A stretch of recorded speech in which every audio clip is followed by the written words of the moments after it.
중앙대학교 사범대학 부속중학교 수석교사 정종식 선생님께서 발표해 주시겠습니다. 네, 선생님 안녕하세요. 안녕하세요. 네, 아무래도 저희 가장 요즘에 이슈가 되고 또 이목이 집중되는 게 코로나잖아요. 네, 코로나 전후의 상황에서 학생들에게 가장 큰 변화가 있었다면 어떤 변화가 있을까요? 아무래도 코로나 이전에는 학생들이 항상 등교해서 학습을 진행하고 아이들과 소통이 원활했었는데 코로나 이후에는 아무래도 가정학습도 많아지고 학생 간의 그런 소통이라든지 그런 것들이 많이 어렵다 보니까 아이들의 활동이라든지 그런 모습들이 좀 제한적인 부분들이 좀 많이 차이가 있는 것 같습니다. 그럼 선생님은 혹시 아이들이 이렇게 학교에 등교하면서 가장 어떤 부분이 또 걱정이 되시나요? 물론 바이러스적인 부분도 그렇지만 뭐 학업적인 부분에서는 또 어떤 부분이 걱정이 되시는지 궁금합니다.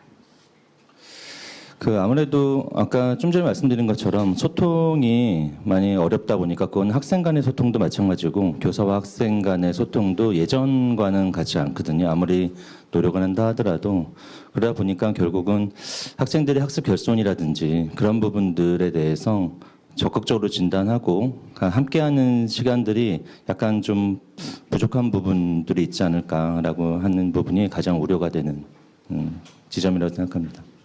네, 답변 감사합니다, 선생님. 제가 사실 긴장하셨을까봐 이렇게 가볍게 질문을 드렸는데, 네, 역시 너무 여유로우신데요. 네, 그러면 저희 한번 진행해 보도록 하겠습니다.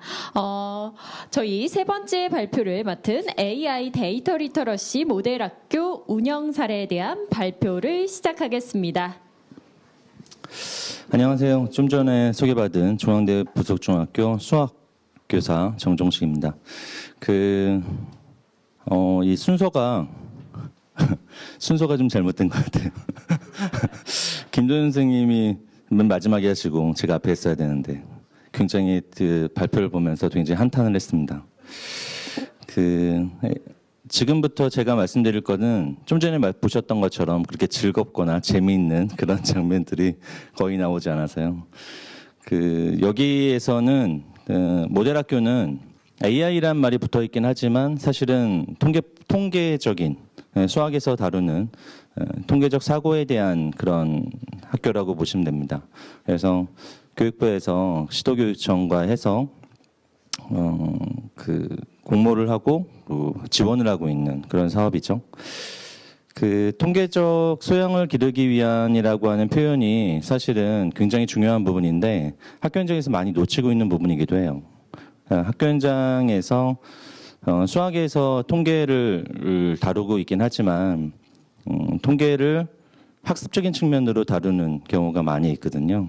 그래서 지금 저희는 이제 작년부터 AI 데이터 리터러시 모델 학교를 운영하고 있는데 1학년 같은 경우는 동그라미를 활용해서 수업에 적용을 하고 있고 3학년에서는 통계 프로젝트 수업 시간에 정규 교육과정 관련된 통계 프로젝트를 이제 수업 시간에 진행하고 오늘 말씀드릴 부분은 사실은 정규 수업에서 적용하긴 하지만 성취 기준과 관련되어 있다기보다는 말 그대로 통계적 소양에 좀 더 관심이 있는 그런 부분이라고 생각하시면 될 것 같습니다.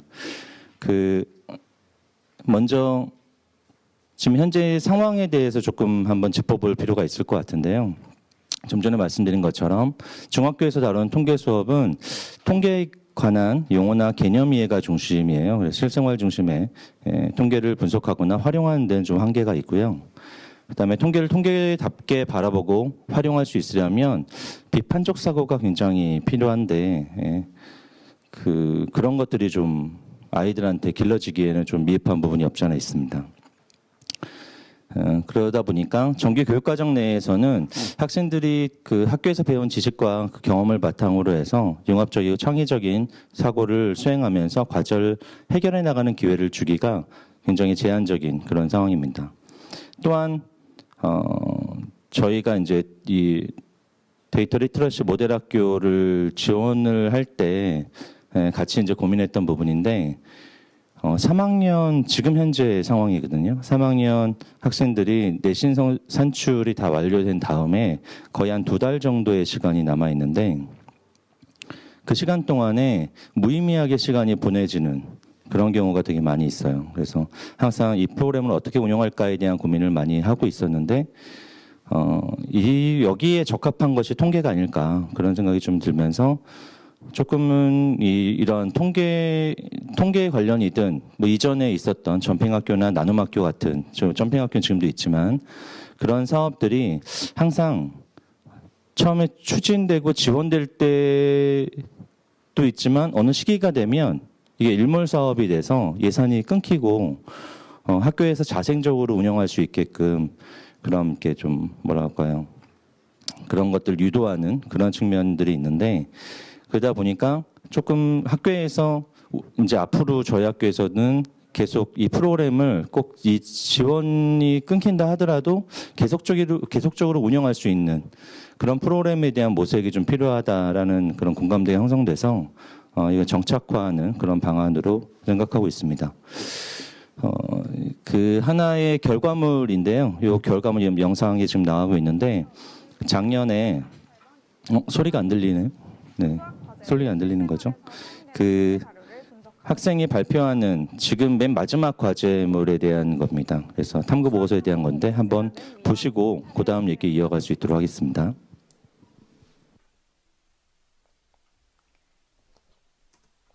제 탐구 보고서의 차례를 이렇게 설명드리겠습니다. 탐구 주제를 제시하고 선정한 이유를 알려드린 뒤 탐구 주제와 관련한 언론 기사를 제시하고 해당 기사에서 활용된 통계의 타당성을 판단하였습니다. 판단은 타당성을 바탕으로 소감문을 작성하였고 다른 관점으로 바라본 기사를 작성하며 탐구 보고서를 마무리 지었습니다.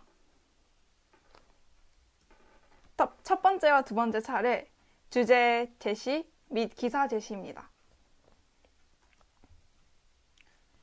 조선일보 20년도 12월 4일자에 발목 염좌와 관련한 뉴스 기사를 살펴보고 기사의 내용에서 활용하는 통계 자료들의 오류를 짚어보고자 하였습니다. 저는 수학 시간에 통계의 오류들을 공부하며 근거 없이 앞뒤 관련 없이 통계로 거짓을 말하는 사례를 직접 잡아보고 싶었습니다. 또한 뉴스 기사에서 나오는 통계들을 저는 무조건적으로 수용하는 경향이 있었는데요. 이번 기회에 활용된 통계 자료들을 하나하나 확인하여 보고 싶었습니다. 제가 선택한 기사는 바이든도 삐끗, 한 해 발목 접질림 환자 143만 명이라는 조선일보의 12월 4일자 따끈따끈한 신문 기사입니다. 저는 기사가 제목에서 미국 대선 주자였던 바이든을 언급하였기에 눈길이 갔었으며 접질린 환자 143만 명이라는 표현이 이전 환자 수와 비교하여 얼마나 환자 수가 증가하였기에 그러는지에 대하여 궁금증을 불러일으켰기 때문에 본 언론 기사를 선택하게 되었습니다. 지금부터 제가 선택한 신문 기사의 타당성을 판단하고 조사하여 보도록 하겠습니다. 총 4문단으로 구성되어져 있던 언론 기사를 문단별로 짧게 해석하여 보겠습니다.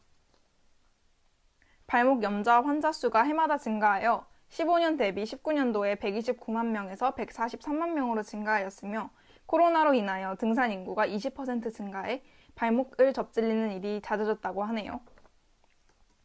또 나이가 많아질수록 기관이 둔해지는지라 떨어질 위험이 높다는 것과 근력과 균형감의 중요성을 언급한 뒤 낙상과 부상이 없는 행동 패턴을 안내합니다. 마지막으로 고관절 골절은 치명적이며 사망률이 높으니 고령기 낙상을 피하기 위한 방법까지 안내해 주는데요.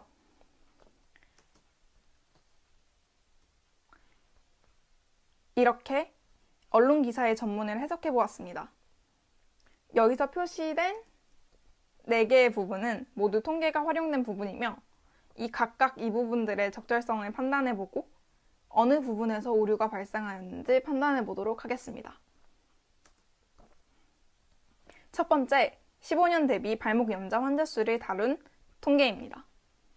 본 통계 자료의 출처는 본문 괄호를 통하여 국민관심질병 통계에서 찾을 수 있었습니다.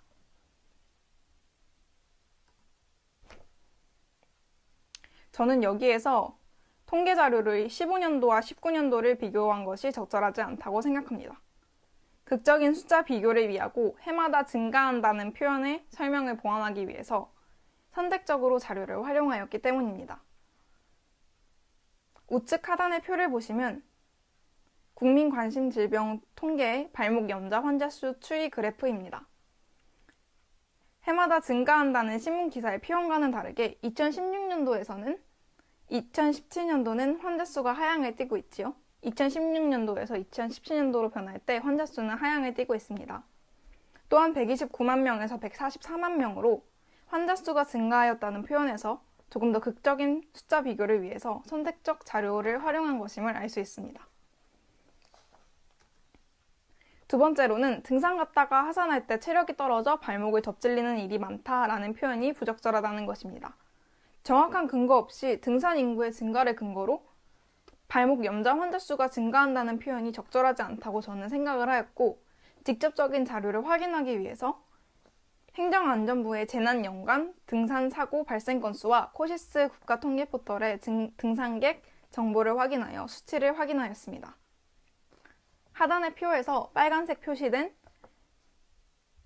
2017년과 2015년도의 등산객 수와 등산사고 합계를 보아주시면 되겠습니다. 2015년도와 2017년도의 등산객을 비교하면 2017년도의 등산객이 더 많지만 정작 등산사고는 발생 건수가 2015년도가 더 많았습니다. 저는 이를 통하여 등산자 수는 등산사고 수에 비례하지 않으며 등산 인구 수 증가를 근거로 환자 수가 증가하였음을 주장하기 어렵다고 생각하였습니다. 세 번째 자료입니다. 본 통계 자료는 출처가 존재하지 않아 신뢰성을 가지기 어려운 자료였습니다. 기사를 작성하신 기자님께 메일을 드려보았지만 PPT를 제출하였을 당시에는 메일 답변이 오지 않았습니다. 후에는 답변 메일이 왔다만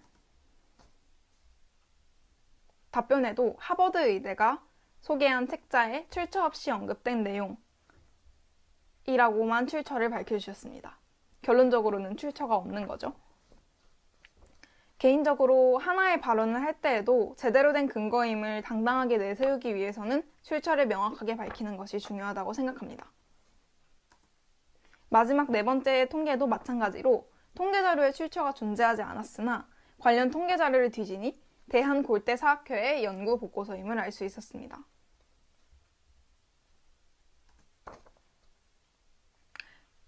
이렇게 한 기사 안에 통계 자료들의 타당성을 분석하여 보았습니다. 극적인 수치 비교를 위해 통계 자료의 꼼수를 확인하였고, 두 번째 자료를 통하여 전후관계와 인과관계는 다름을 확인할 수 있었습니다. 정확히 말하자면 두 번째 사례는 부정확한 주장을 통계로 증명해냈다고 할 수 있겠네요. 자, 해석과 통계 분석, 판단은 모두 끝이 났습니다. 바로 이어 소감문으로 이동하시죠.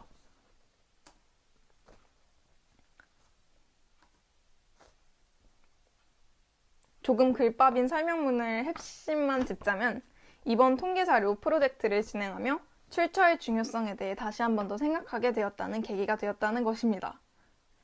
탐구보고서 및 산출물을 제작하게 되었을 때 지도교사님께서는 항상 프로젝트 안에 참고자료의 출처와 링크를 꼭 남기라 언급을 매번 해주셨었거든요. 매 활동마다 반복되는 설명에 출처를 밝히는 것이 저는 의례적인 것이라 생각을 하게 되었고, 출처를 밝히는 것이 산출물의 결과와 내용에는 큰 지장을 미치지 않기에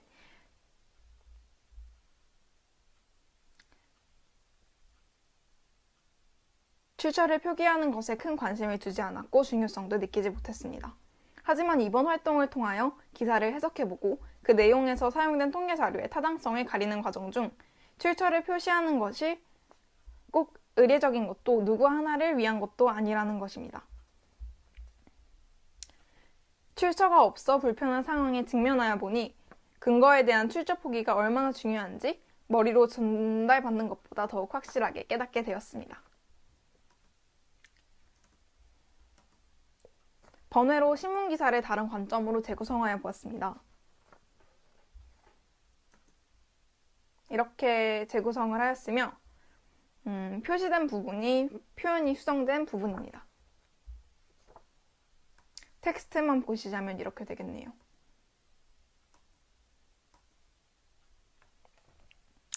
불필요한 설명이나 무턱대고 단정 지을 수 없는 부분을 수정하였으며 통계 자료들의 출처를 확실하게 표기하였습니다. 여기는 제가 수학 보고서 안에서 활용한 자료의 출처들과 원문 링크입니다.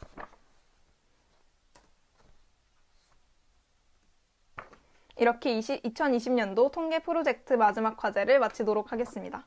30218 이준영이었습니다. 감사합니다. 저희 학교 이제 학생이 발표를 한 건데요. 이거를 보여드리는 이유는 제가 이 프로젝트를 진행했던 이유가 이 영상 안에 다 있기 때문입니다. 그러니까 통계는 지금 학교에서 배운 통계는 있는 자료를 어떻게 표현하는가, 표현된 그래프를 어떻게 해석하는가, 올바른 것들만 보여주거든요.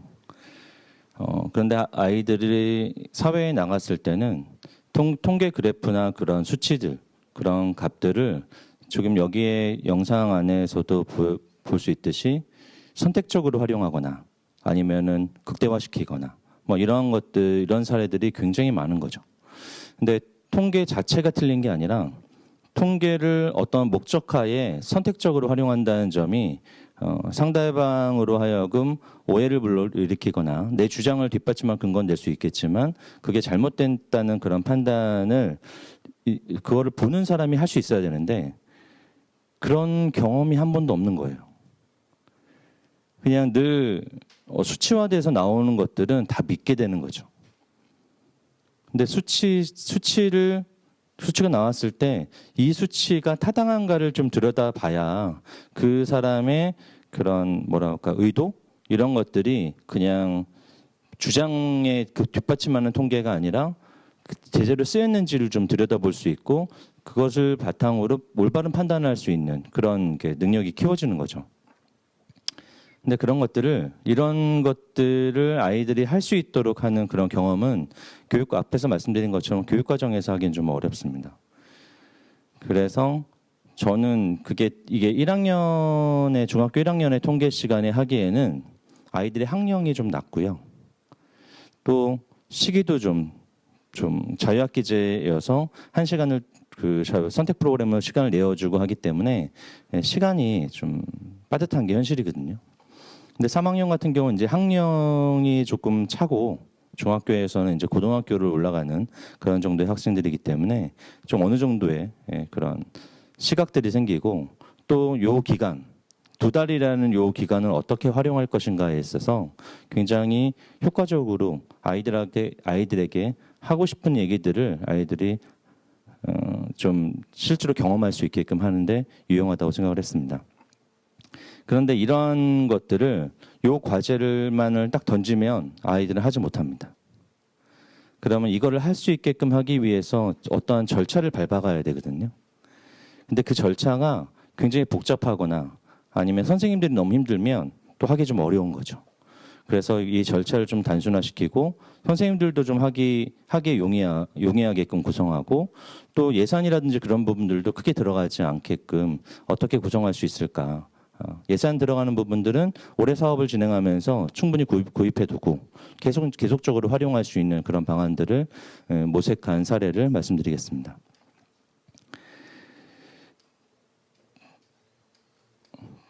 포인터가 안 넘어가네요. 페이지 좀 넘겨주시죠. 네. 그 차시별 주제 및 내용을 말씀드리겠습니다. 이거는 1-1-1-3 이렇게 만들어 놨었는데요. 좀 전에 그 영상은 사실 저희 학교에서는 지금 현재 아이들이 하고 있습니다. 그러니까 영상 작업을 하는 게 아니고 PPT에 보고서만 작성을 하고요. 그 중에서 우수작으로 이제 선정된 아이들만 영상 작업을 작년에도 시켰고요. 올해도 그렇게 이제 시킬 예정입니다.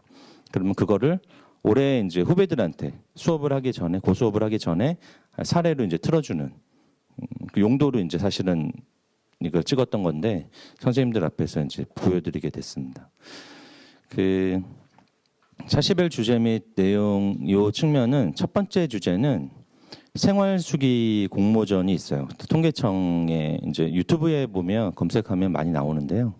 그 중에 입상작 중에 아이들한테 좀 보여주면 좋을 만한 그런 것들을 몇 개를 선정을 해서 그런 것들을 가지고 아이들과 간단하게 수업을 진행하고 소감문을 작성해서 제출하게끔 저희 학교는 온라인 플랫폼으로 MS 팀즈를 사용하고 있거든요. 그래서 모든 과제는 PPT로 하고 있습니다. PPT는 다운받지 않고 그냥 바로 열려서 바로 확인이 가능하고 바로 피드백을 해줄 수 있기 때문에 저희는 온라인 지금 현재 그런 플랫폼을 활용해서 진행을 하고 있고요. 그래서 매 과제마다 소감문 제출을 합니다. 그래서 그거는 이게 뭐 굉장히 많은 것들을 아이들한테 원하는 게 아니라 뭔가 생각을 봤으면 본인의 생각을 표현할 수 있는 그런 기회를 줘야 한다고 생각을 하고요. 그런 것들 중에 우수하다고 판단되는 경우에는 뭐 다른 아이들과 좀 나눔의 시간도 가질 수 있을 것 같습니다. 첫 번째는 그거고, 두 번째는 생활 속의 이런 수기적인 측면, 좀 진짜 실생활적인 측면을 봤다면 통계 자체에 대한 것을 조금 전반적인 우리 학습적인 측면이 아니라 좀 재미있게 좀 볼 수 있는 그런 것들이 필요하지 않을까 싶어서 영상 콘텐츠를 2가지를 여기서 제시하고 있습니다. 그래서 2시간에 걸쳐서 1시간에 하나씩 그것도 마찬가지로 영상 보고 거기에 관련된 감명 깊었던 거, 느낀 점 그런 것들을 소감문 작성에 제출하는 걸로. 이때 저희는 예산이 있기 때문에 지금 현재는 이제 간식을 아이들한테 제공을 하고 있죠. 소감문을 제대로 제출한 학생들한테는 간식을 제공하고 있습니다. 세 번째는 국가통계포털의 통계 알아가기인데 사실 국가통계포털에 있는 데이터를 그냥 보려고 그러면 아이들은 헉합니다. 너무 재미가 없어요. 데이터 숫자만 막 나열되어 있기 때문에. 그런데 국가통계포털을 잘 보시면 시각화 콘텐츠라는 게 있어요. 오른쪽 하단에 보면 이따가 잠깐 보여드릴 텐데 시각화 콘텐츠 중에 한 10가지 정도 있는데 그중에 한 3-4가지를 선택을 해서 그 하나하나를 1시간에 하나씩 한번 직접 한번 클릭해보고 들어가보고 거기에서 이제 좀 주의 있게 본 것들, 관심 있는 것들에 대해서 마찬가지 캡처해서 담고 소감문 작성하고 이런 것들을 해오고 있습니다. 저희는 올해는 이제 해성남녀, 통계로 시간여행, 인고로 보는 대한민국 요 3가지를 진행을 했었습니다. 요까지가 1학기 겁니다. 1학기에 언제 했었냐면 기말고사 본 다음에 한 2주 정도 남는 시간 동안에 요 컨텐츠들을 진행을 했어요. 그러니까 그리고 나서 이제 여기서부터는 이제 내신성차를 산출한 다음에 그다음 15일 이후에 요 2가지를 하나에 일주일씩 진행을 하고 있습니다. 학교는 지금 저희 학교도 연극하느라고 애들 난리인데 그 사이에 중간중간에 틈 날 때마다 요 과제를 진행하고 있습니다. 첫 번째는 뭘 했냐면 1학기 때는 좀 가볍게 접근하기 위해서 실생활과 관련된 통계가 어떻게 활용되는지, 통계의 역사, 통계의 다른 이야기들, 그다음에 국가통계 포털에서 제공하는 그런 통계 분석 자료들, 그런 것들을 경험하는 가볍게 좀 지나갔다면 이제는 그런 것들을 기반으로 해서 통계 자체에 대한 그런 의미를 좀 들여다볼 수 있게끔 통계에 대한 비판적 시선을 좀 가질 수 있게끔 하기 위해서 새빨간 거짓말 통계락은 데럴러프가 지은 이 책을 모든 아이들이 읽고 독후감을 씁니다. 소감문을 씁니다. 그래서 이거는 제출한 아이들은 생기부에 독서활동 상황에 기재를 해주고요. 근데 이거는 학급마다 한 3일에서 길게는 5일까지 이제 선생님들이 이제 시간을 드리고요. 이 책은 절반 정도, 한 3분의 2 학생들이 동시에 읽을 수 있을 정도로 구비를 해놨어요.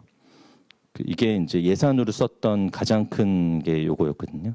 그렇게 활용하고 있고, 마지막 2-2가 아까 보신 그 영상이 바로 2-2에 대한 내용입니다.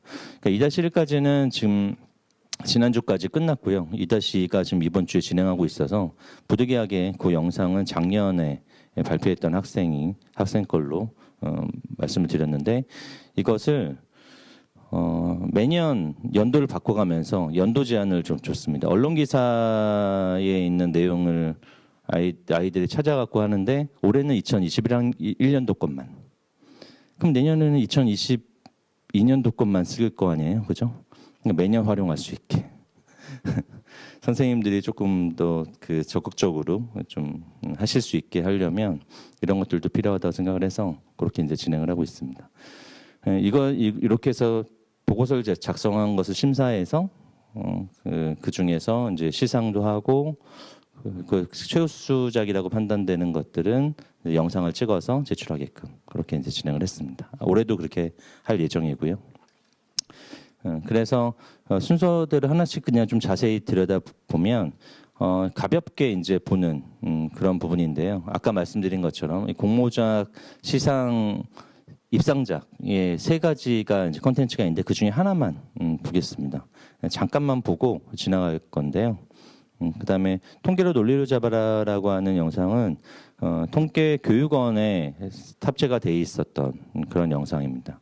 그래서 요거는 그냥 패스하는 걸로 하고요. 첫 번째 것만 잠깐 보겠습니다.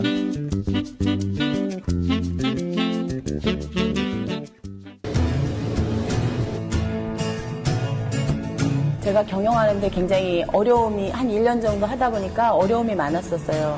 저는 음식을 맛있게만 하면 손님들은 온다고 생각을 했던 그런 믿음이 있었기 때문에 1년 동안 굉장히 힘들게 운영을 하다가 어느 날 우리 관악 신문, 그 신문을 보게 됐는데 무료 그 컨설팅을 한다는 그 내용을 보게 됐어요. 근데 요거를 한번 마지막으로 한번 해보자. 그래서 진행을 하게 된 거죠. 일단 티움은 대학생들이 자발적으로 만들었던 어떤 사회공헌 조직이고요. 티움이 이제 하는 활동은 이제 영세 창업자들을 돕는 어떤 경영 솔루션을 제공하는 그런 활동들을 하고 있습니다.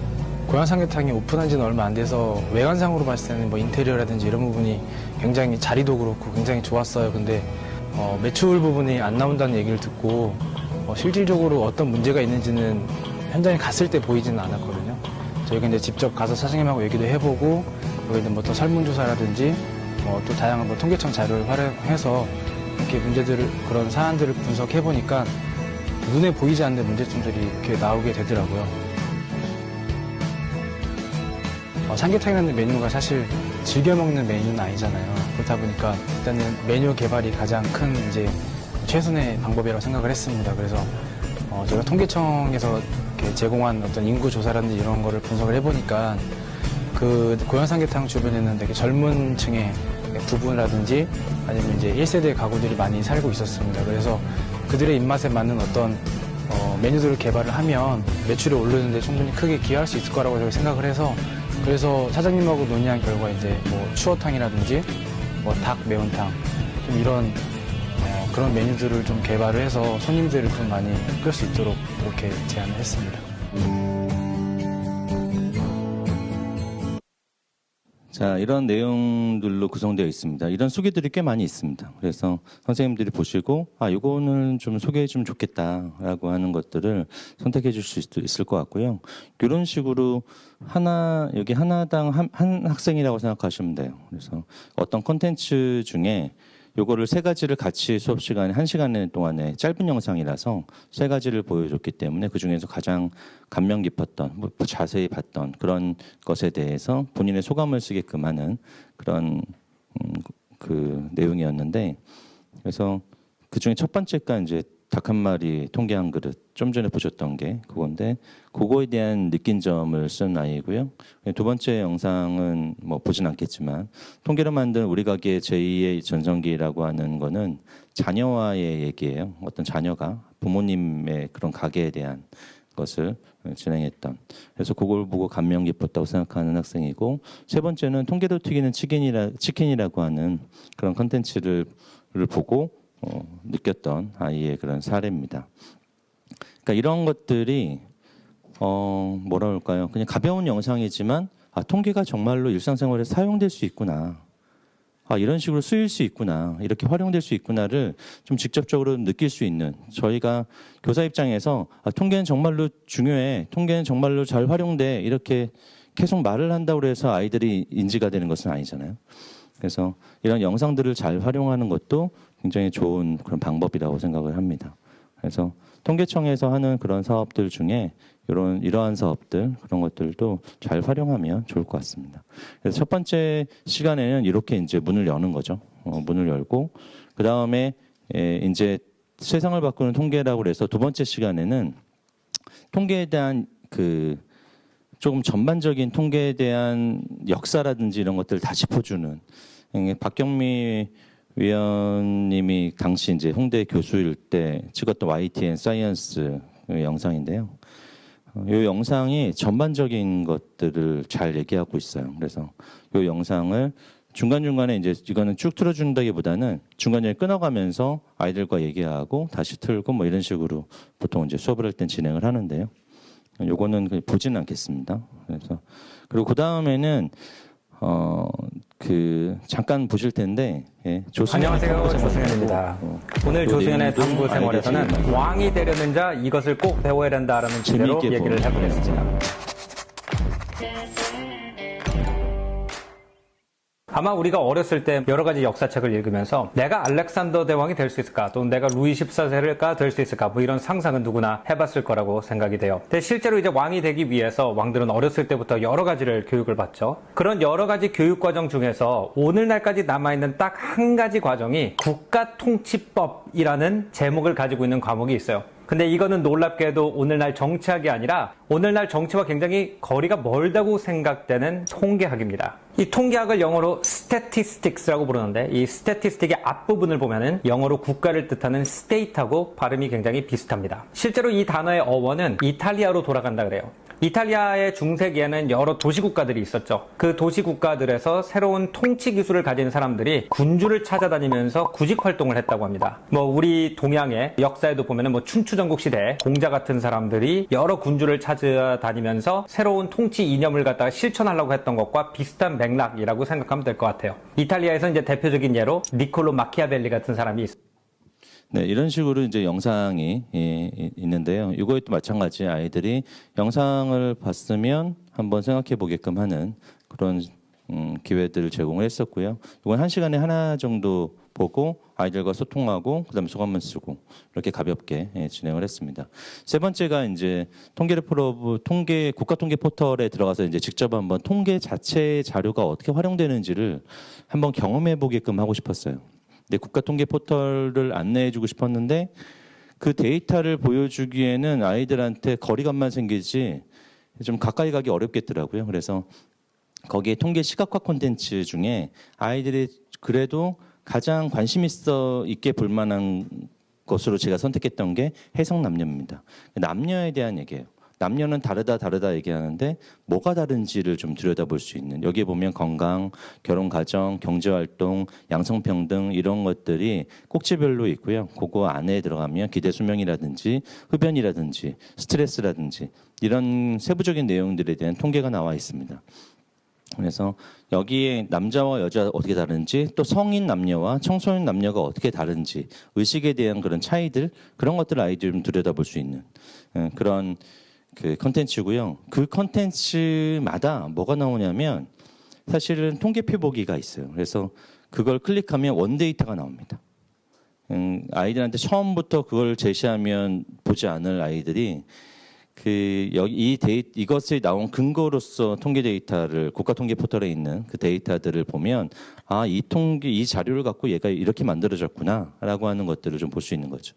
제가 아까 처음에 생활수기 공모전에 있는 영상 중에도 사실 국가 통계 포털이 잠깐 나오거든요. 거기에 통계 자료가 쭉 나오는데 1인 가구 조사하는 그 부분에서 그런 것들이 거기 영상에서 봤던 것들이 여기에 있는 자료구나를 좀 매칭시킬 수 있는, 아이들한테 그런 것들을 연결시켜 줄 수 있는 그런 소재로 활용하고 있습니다. 그래서 두 번째는 이제 통계로 떠나는 시간 여행인데요. 이건 재밌습니다. 이것도 1시간 동안 이제 아이들이 클릭해보고 들어가 보는데 과거로 돌아가는 겁니다. 본인이 태어난 해로 돌아가거나 부모님이 결혼할 때로 돌아가거나 뭐 이런 식으로 돌아갈 수 있어요. 그러면 그 당시의 이슈라든지 통계적 자료들, 그런 것들이 뭐 물가가 낮대는 말이야 뭐 이런 얘기 많이 하잖아요. 뭐 짜장면이 얼마였는데 뭐 이런 얘기를 하는데 그런 것들을 직접 아이들이 들었던 것들을 가서 확인해 보는 거죠. 그래서 정말 이랬구나 라고 하는 것들을 경험해 보는, 그러니까 시간 여행을 하는 거죠. 통계 자료로 시간 여행을 할 수 있는 거죠, 사실은. 그래서 그 통계에 대한 것들을 바탕으로 아이들이 과거를 회귀해 보고 정말로 이런 변화가 있구나 라고 하는 것들, 그런 것들을 경험하게끔 하는 그런 콘텐츠고요.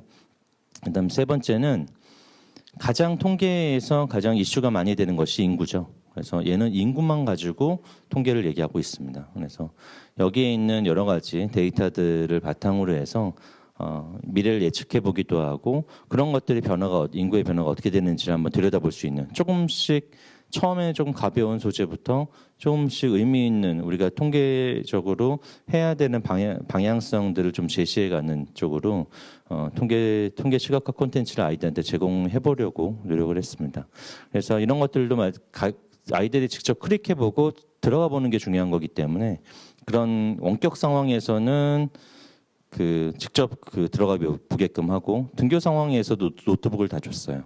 주고 이제 진행하게끔 하는 그런 상황으로 진행을 했는데 이것도 이제 소감을 제출하는데 이거는 글만 받아서는 얘가 정말로 했는지 확인할 수 없잖아요. 그래서 본인이 관심 있게 봤던 장면을 캡처해서 같이 제출하게끔 했습니다. 그래서 이 부분이 이제 소감문에 해당되는 내용인데 이 아이는 양성평등에 관심이 있었던 거죠. 그래서 청소년의 남녀에 대한 그리고 성인의 남녀에 대한 그런 차이점 그리고 이거를 왜 캡처했는지에 대한 것을 근거를 제시하고 그거에 대한 근거죠. 그 다음에 아이의 소감을 작성해 보게끔 한 그런 사례가 되겠습니다. 그러니까 자료는 내용 자체는 그 자료집에 있으니까 읽어보시면 될 것 같고요. 이런 식으로 아이가 작성한 내용이죠. 그다음에 두 번째가 이게 통계를 보는 시간 여행입니다. 그러니까 커피 외식이 나와 있는데 얼마였다. 2005년도에 뭐 이런 것들이 나와 있죠. 이런 것들 왜 이걸 작성했는지 여기 관심이 있었는지를 좀 들여다볼 수 있는 그런 거고요. 세 번째는 이제 인구에 대한 부분이어서 여기에 관심 있었던 거 캡처하고 그다음에 그 이유 작성하게끔 하고 이런 식으로 좀 가볍게 통계에 대한 것을 좀 가볍게 봤다면 두 번째는 조금은 이제 구체적으로 통계에 대한 5개념이라든지 그런 것들을 좀 들여다보는 거였는데 이것도 책을 읽기 전에 영상을 먼저 보여주고 그 영상을 갖고 얘기를 좀 했습니다. 첫 번째가 젠틀맨 리그인데요. 우리가 누군가를 설득을 해야 될 때는 달걀 먹으면 안 좋대요. 옆집 할아버지가 어제 돌아가셨는데 평소에 달걀을 좋아하시더라고요. 좀 이상하죠? 뭔 소리야? 달걀과 어떤 평균 수명과의 관계를 이야기하려면 달걀을 좋아하는 사람들의 집단과 그들의 평균 수명의 통계를 가져와서 이야기를 해야 합니다. 그래야 믿을 수 있겠죠. 이렇게 누군가에게 뭔가를 설명하려면 통계가 반드시 필요로 하는데 그런데 이걸 자세하게 살펴보지 않으면 그 통계 숫자 자체는 틀린 게 아니지만 그 전체의 맥락은 틀린 경우가 많아요. 미국의 한 영화 사이트가 그동안 인류가 만들어낸 영화 중에 사람들에게 가장 인기를 많이 끌었던 영화를 순위로 만들었어요. 1위가 아바타, 2위가 타이타닉, 3위가 쥬라기 월드로 나왔습니다. 공통점이 전부 다 최근에 개봉한 영화죠. 네. 왜 최근에 개봉한 영화는 이렇게 인기 있는 걸로 나올까요? 비싸죠? 영화 산업이 이렇게 성장해서 그런 거 아닙니까? 50년 전에 개봉한 영화인데 그 당시에 입장료는 물가 때문에 굉장히 낮았을 거라고요. 그러니까 입장료를 물가 오른 거를 반영을 해서 환산을 해야 되는 것이죠. 그래서 실제로 계산을 해보면 가장 사람들이 많이 입장한 영화는 1위가 바람과 함께 사라지다, 2위가 스타워즈, 3위가 사운드 오브 뮤직 이렇게 나온다는 겁니다. 물가 상승률을 뭐 이런 식으로 이런 내용들을 그 바탕으로 해서 아이들과 정말로 중간중간에 끊어가면서 이것도 어떻게 생각하느냐, 이게 타당하냐, 뭐 이런 얘기를 하고, 그 다음에 이제 그 뒤에 영상을 보면서 어떤 게 더 타당할까에 대한 얘기들을 같이 나누어 보고, 그 다음에 사실은 영상이 그 다음에 하나가 더 있는데, 그 새빨간 거짓말 통계라고 하는 그 책의 내용을 그 짧게 영상으로 만들어 놓은 것들이 꼭지들 몇 개가 있어요. 유튜브를 찾아보면. 그래서 그 중에 하나를 보여주고, 이 책에 이런 내용이 담겨 있다. 시간 관계상 그건 보지 않겠는데요. 그런 것들을 제시한 다음에 그 책을 조금 더 관심 있게 좀 들여다보게끔. 그러니까 우리가 수학책을 주면 아이들이 우선 거부부터 하거든요. 재미가 없다. 그런데 그런 것 동기부여를 하는 측면에서 이 두 영상을 활용해서 하고 그다음에 소감문을 작성하게끔 하는 그런 시간을 가졌습니다. 여기까지는 올해 했던 아이들 소감문 올해 작성했던 그런 내용들이고요. 그래서 마지막 거기 PPT에는 하나를 더 추가했었는데 통계 관련 탐구를 한다면 뭐 할래? 라고 하는 것들을 하나 더 추가해서 받았었는데 아이들의 생각을 좀 들여다보기 위해서 이런 얘기들을 한 아이가 있었습니다. 그 마지막으로 했던 것이 실생활에서 사용되는 통계 분석학인데 요 내용은 이제 마지막으로 여기까지 이제 실생활도 보고 그다음에 역사도 좀 통계 역사도 좀 들여다보고 그다음에 국가 통계 포털에 들어가서 통계 자료도 한번 접근해보고 그다음에 통계 오류라든지 그런 것들도 한번 경험해보고 책도 읽고 했다면 이제 아이들이 스스로 한번 찾아보자는 거죠. 이게 마지막 과제인 거죠. 그래서 이것도 영상을 통계 허화실이라는 영상을 제가 보여주면서 잠깐 수업을 하고 그다음에 자료를 제시하긴 했는데 요거는 그냥 도움 영상이라서 패스하겠습니다. 탐구 보고서는 잠깐 말씀드리면 그 꼭지를 4개를 이렇게 제시해 줬습니다. 통계 새빨간 거짓말 통계에 담긴 탐구 주제 중에서 관심 있는 거 선택하고 이유를 설명하고 근데 그게 꼭 책에 있는 내용이 아니어도 가능하다.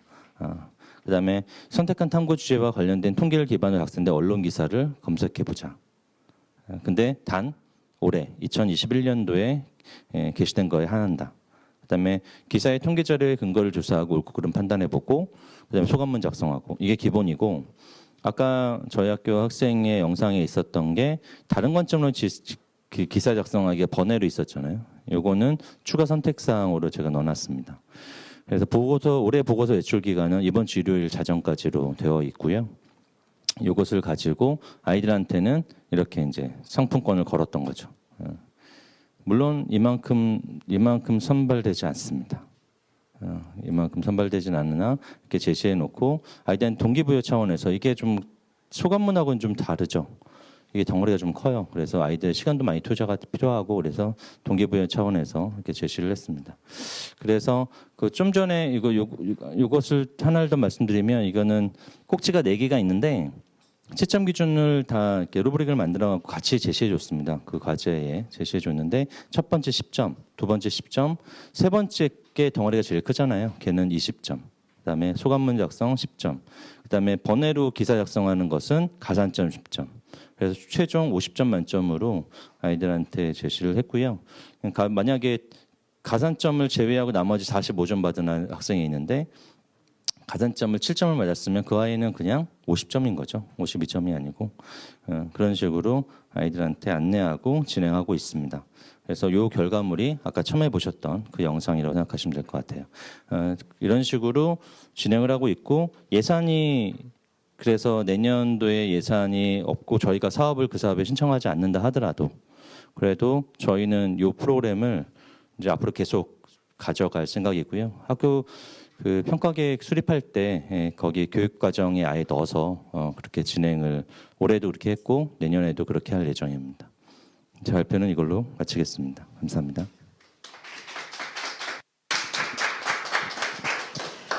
네, 지금까지 정종식 선생님의 강연 잘 들었습니다. 혹시 강연과 관련해서 질문 있으시면 손을 들어주시면 저희 스텝이 마이크를 가져다 드리도록 하겠습니다. 네, 그러면 질문이 없는 관계로 제가 사전에 받은 질문 한 가지를 드리도록 하겠습니다, 선생님. 일단은 AI 데이터 리터러시 모델 학교는 어떤 지원을 받고 또 어떤 교육을 집중적으로 하는 학교인가요? 연구학교거나 이런 것은 아니고요. 수학 관련 모델 학교들이 현장의 문화를 조금 개선하기 위한 게 목적이에요. 근데 재산이 그러니까 구체적인 이렇게 어떤 기구를 사거나 이게 아까 경희여자중학교 선생님은 VR 기기를 샀는데 저희는 그 기기를 못 삽니다. 이 예산으로는 그런 건 못 사고 그 책은 살 수 있고 아이들 상품 줄 수 있고 이런 것들은 할 수 있고 500 정도 예산이 있는데 그런 것들 할 수 있고 목적은 아까 처음에 말씀드린 것처럼 학생들의 통계적 소양을 좀 기르는데 그런 목적이 있는 거죠. 네. 제가 선생님 강연을 듣고 정말 전반적으로 우리 실생활에 이렇게 통계가 밀집돼 있고 또 잘못된 오류 통계가 있다는 것도 다시 한번 또 깨닫게 됐습니다. 네, 정말 지금까지 흥미롭고 재밌는 사례 소개해 주셔서 감사합니다. 다시 한번 정종식 선생님께 큰 박수 부탁드립니다.